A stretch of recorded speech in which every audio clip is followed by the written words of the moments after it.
सत्ता पक्ष और विपक्ष दोनों ही दल जमकर प्रचार करने में जुटे हुए हैं। हिमाचल प्रदेश में 1 लोकसभा और 3 विधानसभा सीट पर हो रहे चुनाव में मंडी लोकसभा सीट को सबसे हॉट सीट माना जा रहा है। यहाँ मुकाबला कांग्रेस की प्रतिभा सिंह और बीजेपी के रिटायर्ड कर्नल खुशहाल सिंह ठाकुर के बीच है।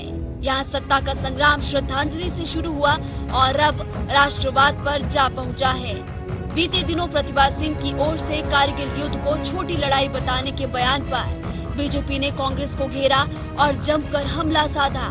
इसके बाद डैमेज कंट्रोल करते हुए प्रतिभा सिंह ने खुद को सेना ऋणी बताया और कहा कि उनकी 7 पीढ़ियां भी सेना का ऋण नहीं चुका सकती।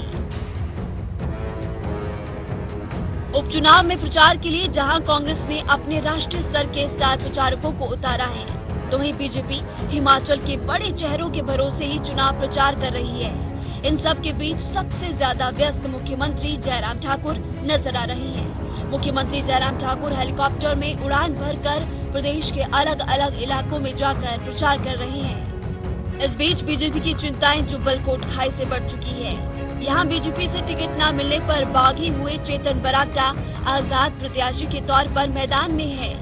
जहां चेतन के साथ एक और अपने पिता दिवंगत नरेंद्र बरागटा का नाम जुड़ा है, वहीं 3 महीने तक चेतन से प्रचार कराने के बाद उनका टिकट कटने पर उनके समर्थकों और जनता के बीच उनके लिए सहानुभूति भी देखी जा रही है।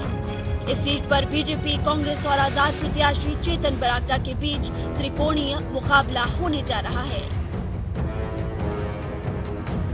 इसके अलावा 2 अन्य विधानसभा सीट अर्की और फतेहपुर भी राजनीतिक पंडितों की खास नजर है।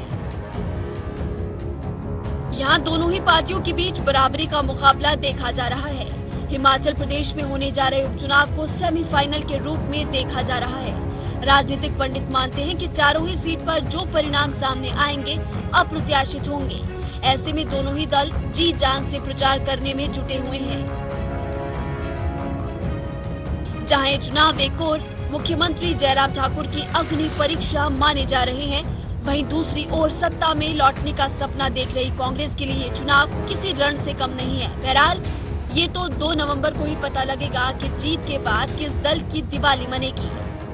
ब्यूरो रिपोर्ट, जनता टीवी।